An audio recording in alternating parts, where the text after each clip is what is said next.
There are many philosophical concepts in Malazan Book of the Fallen, and I've thought about it for a long time to make a video on philosophy and Malazan, and not only to talk about philosophy. I'm very interested in philosophy and spirituality. Spirituality, and spirituality and philosophy are, of course, intertwined.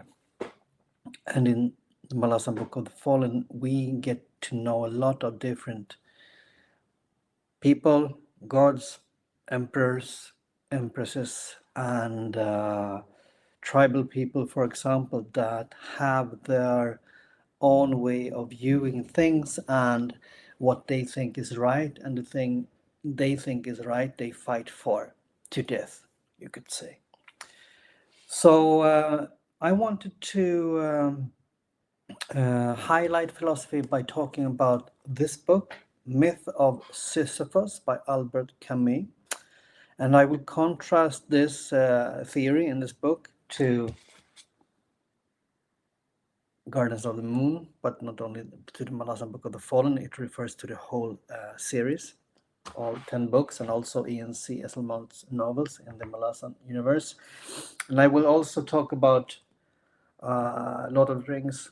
Everyone knows about this book, so I think that comparison made it easy for me and for you to get hang on what I'm trying to say. First of all, the Myth of Sisyphus is a book about, you could say, meaning of life. And the main point in this very, very short book is that there is no objective meaning in life. We create our own meaning.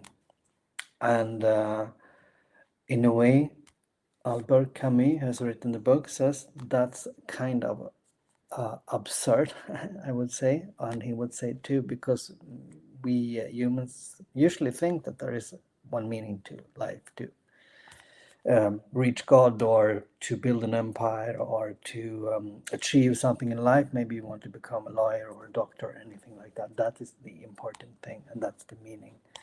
If you don't do that, you will fail.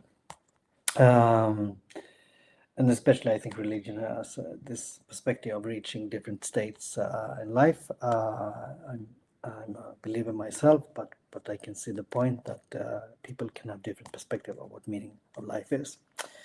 And to illustrate this in the book, Camus uses a Greek myth. It's called the myth of Sisyphus, and to make it very simple, what it's about a Sisyphus. Is part of the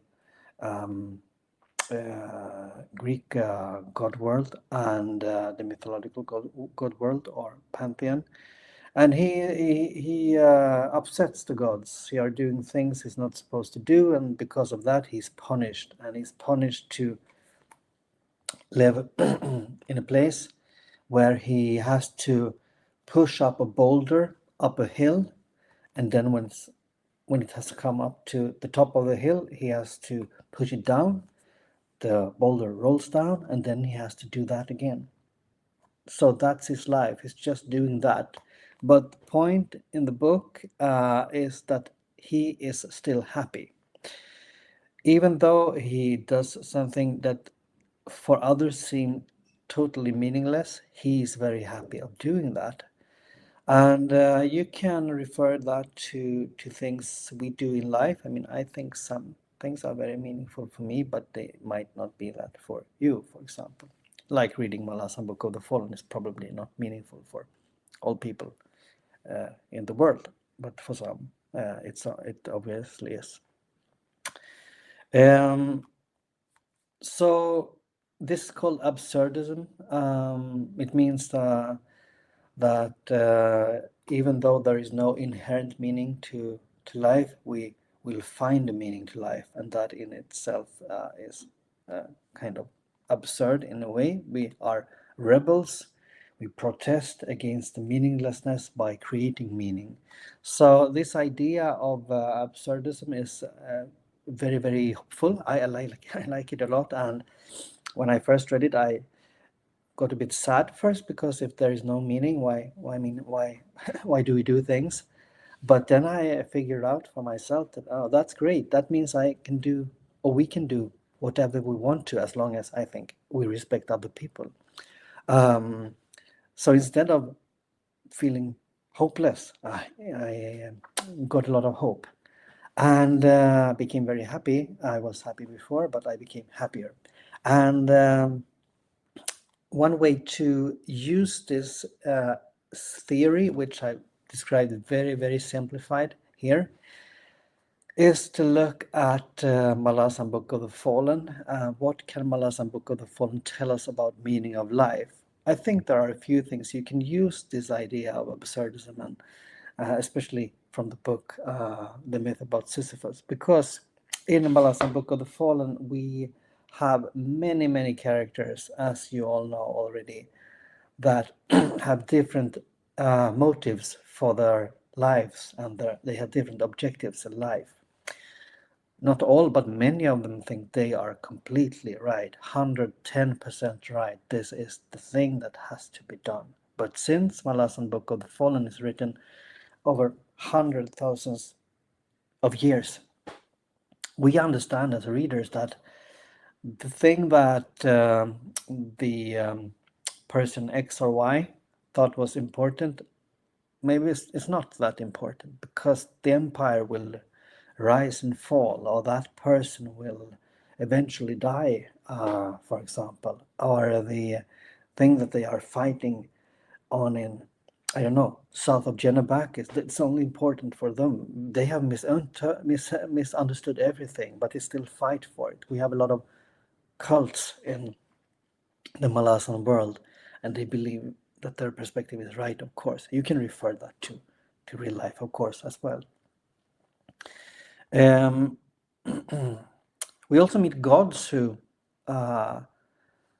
believe in things, but we also meet gods in Malazan that doubt, and they are unsure what they are actually doing. Sometimes they don't know.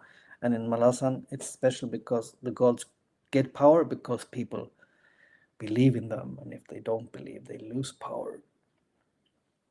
So they have some kind of inner motivation to make them attractive and relevant, the different gods in the world of Malazan. So there is a struggle there for meaning and kind of PR from the gods to make people to believe in them. That goes also for a lot of ideas in Malazan Book of the Fallen. Yeah, what is the purpose of life according to Malazan Book of the Fallen? I think it varies. We also see that geography changes in Malazan Book of the Fallen. Still, there are a lot of sites, mountains, whatever, that are considered holy, but that can change as well. Oh, sorry. Um, so Malazan Book of the Fallen is open for interpretations. And when it comes to meaning, it's obvious that this idea of create your own meaning is relevant in Malazan Book of the Fallen. If we contrast that to Lord of the Rings, here it is an obvious meaning that is, I suppose, objective. You have a good, you have an evil power, and you have also the idea of that the ring is that you have to destroy. And there is not so much to discuss about. The meaning is obvious. I suppose if you really want to read a book and have this sense of meaning in a world, I mean the real world, which maybe can be a bit confusing, at least if you ask me, then it can feel good to read Lord of the Rings, for example, another kind of fantasy. If you have the idea that there is no meaning in the way Camus and the myth of Sisyphus refers to, maybe Malazan Book of the Fallen is not so much of a fantasy, apart from its setting. It's more of a philosophical book and a spiritual book. It touches on themes like impermanence, for example. It relates to this. Nothing is permanent. Ideas die, kingdoms die, and are reborn, and so on. Nothing is fixed. Everything is in flux.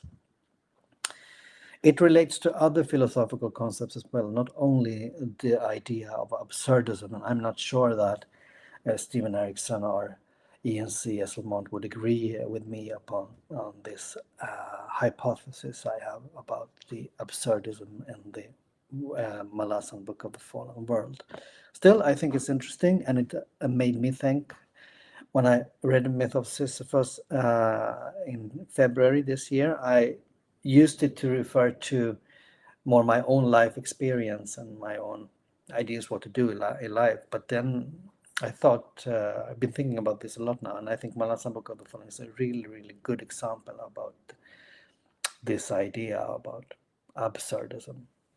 If you are interested to read this book by Camus, I recommend it highly, and it is a short book. It's a very theoretical book, but he uses examples from historical examples, like Don Juan, for example, and different types of people, like the conquerors, for example. So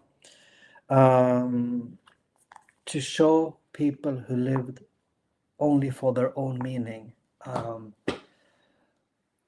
And I think we get it in Malazan Book of the Fallen too. So now I'm curious on what you think about this idea that you can learn a lot about meaning of life in Malazan. You don't need to agree upon the idea of the connection with absurdism or the myth of Sisyphus, but just the idea. Do you think you get philosophical insights by reading Malazan Book of the Fallen or other fantasy? I would say, of course, we get really good insights by reading Lord of the Rings as well, but it's much more fixed.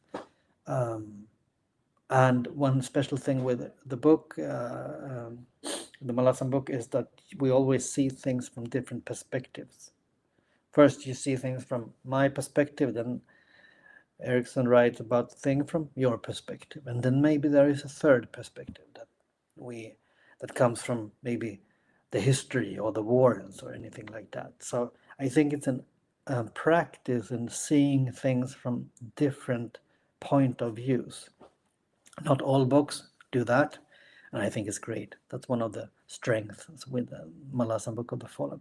So yeah, just tell me what you think. I'm very, very happy. Many of you give really rich comments here on the channel and in the comments fields, and I encourage you to keep doing that. I become very happy and I really get engaged to see that. So please continue, and if you like the video, like it and subscribe, of course, if you are curious on this channel and if it's new to you.